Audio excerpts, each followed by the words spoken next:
What's up guys, Houndish here, and today we have some brand new official Destiny 2 Forsaken news stuff to talk about, and there's a whole bunch to break down in this video. We've got a new Spark of Light style consumable, I want to talk about a new NPC weapon which could potentially be an exotic, got details about new strikes coming in the DLC, a new faction, words about Petra, Variks and the Awoken Queen. We've got a few more in-depth details about weapon slot changes and how the ammo is going to work for that, a conversation about crossplay for Destiny, so there's going to be a lot of stuff to talk about in this video. I guess let's jump straight into it.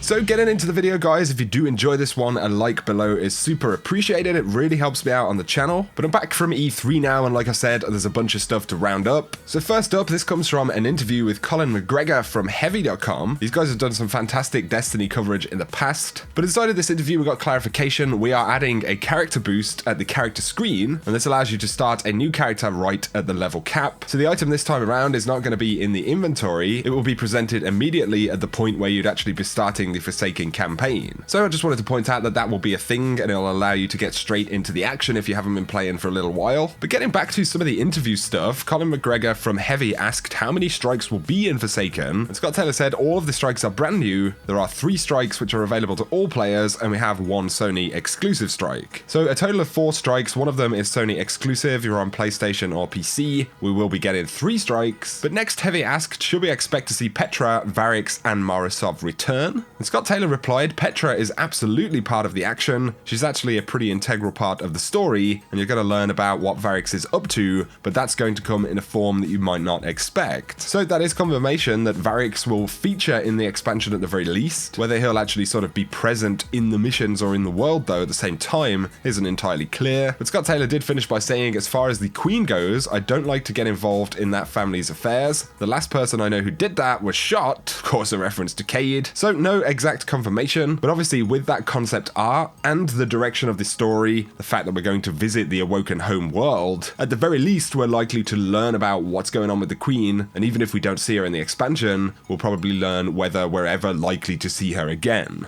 But Scott Taylor goes on to talk a little bit more about the expansion, and he says comparing this stuff to the Taken King should give you a sense of how big it is. It's 2 destinations worth of stuff, and Chris Barrett adds that we have 2 brand new destinations, and we want to think about the Dreaming City like maybe a comparison to the Dreadnought from the Taken King. This is an area that has things to discover for days, weeks, potentially longer, and mysteries to uncover. So obviously that is an interesting point. In the Taken King we had the Dreadnought, but in terms of new real estate in the game, we're getting the Tangled Shore, so it's an actual new planetary location, and the Dreaming City. So as far as new locations, this expansion is definitely going to bring a lot more. Now though, we have some insights, and I've got some clarification about the weapons slot system which is changing in this expansion. So Josh Hamrick breaks it down. He says the top 2 slots, which are the quick slots, have more freedom than ever, allowing you to carry unique sets of primary and special weapons. He says that uptime for your weapons is going to be balanced by how often you can get your hands on the right type of ammo, but the ammo type that will drop the most will be primary, special will drop the second most, and then finally heavy, which is the purple bricks, will be rarer. But it breaks down some interesting points. You know, primary ammo is going to be useless if you're running the 3-shotty loadout. But MVP Visions on Reddit actually spent some time breaking down what he's learned about these weapon slot changes, and from the gameplay we've seen so far, the weapons that use primary will be auto rifles, pulses, hand cannons, scouts, SMGs, bows and sidearms, so a lot of the weapons which can slot primary right now. So far, for special ammo, shotguns, snipers and fusion rifles will use that stuff, and then typically rockets, swords, grenade launchers and other certain exotics like the Acreus or the Sleeper will use those purple power bricks. And so it's a little bit different because of course you could have a weapon in the secondary slot which is actually having to pick up kinetic ammo, or you might have 3 shotguns, at which point you're going to need heavy ammo to fill out all of those slots. So it's definitely a different system, but I just wanted to break down and clarify how some of the ammo constraints will actually work with this weapon system. Next though, we have more details about the new enemy faction that we'll see in the expansion. Scott Taylor said these are part of what we're calling the Scorn.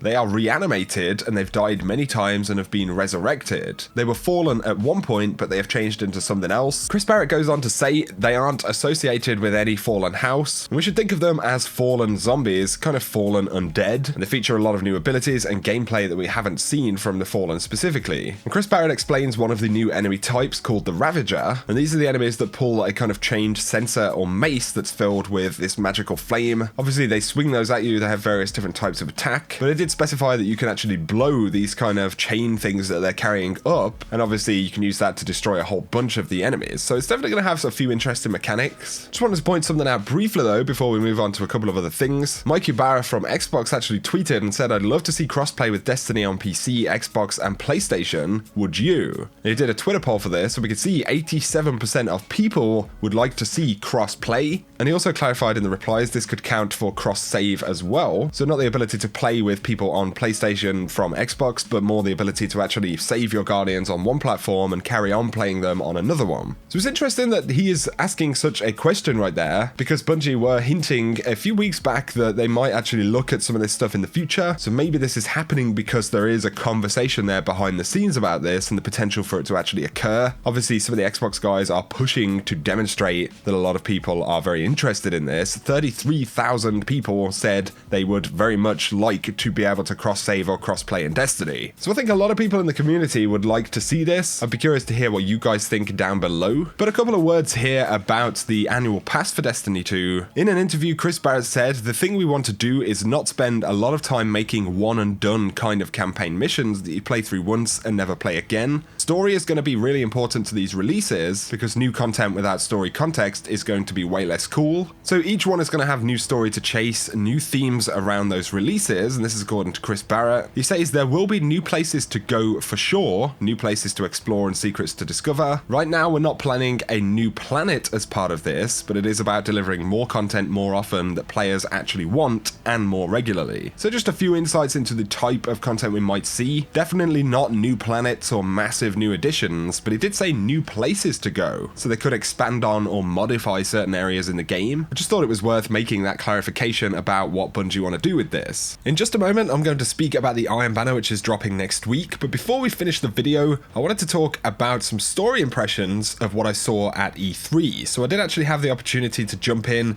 get hands-on with what they called the first chapter of Destiny 2 Forsaken. We can talk about this, but I don't believe it's going to be revealed until September, which is really cool. Obviously, there may be a few slight spoilers here, so if you don't want to hear any of this stuff, you can skip ahead. But what we got to play was essentially part of, or one full mission where you're actually with Cayde in the Reef. And the thing I'd say about it, you're actually in the Prison of Elders, and Cayde is very much the focus of that little bit of story right there. He does plenty of typical Cayde stuff, you know, falling off ledges, jumping on the backs of enemies and all these kind of things. The content in the mission we played was actually pretty action-packed. There's a lot of enemies and it's quite fast-paced, but we also saw a part of the section where Cayde actually dies in the story campaign, and it was a very remarkable tone change from what we had when we were fighting through the prison with Cayde to where obviously Prince Aldrin turns up. I don't really know how those two bits connect because they were just fragments of the first chapter. But there's this really dark, cool interaction between Aldrin and Cayde that happens in the Prison of Elders. I won't spoil too much about it, but there was a really cool moment where Aldrin raises the Ace of Spades to Cayde's head and says, "Do you have any final words?" And throughout all of this, Cayde is still Cayde, you know? He's lying there with his last breaths and he's saying to Aldrin, "Any second now, you know, a team of Guardians is gonna bust through that door and kick your ass, man." Even in the worst of times, Cayde's character really shines through, but in that last moment, he looks up to Aldrin and he says to him,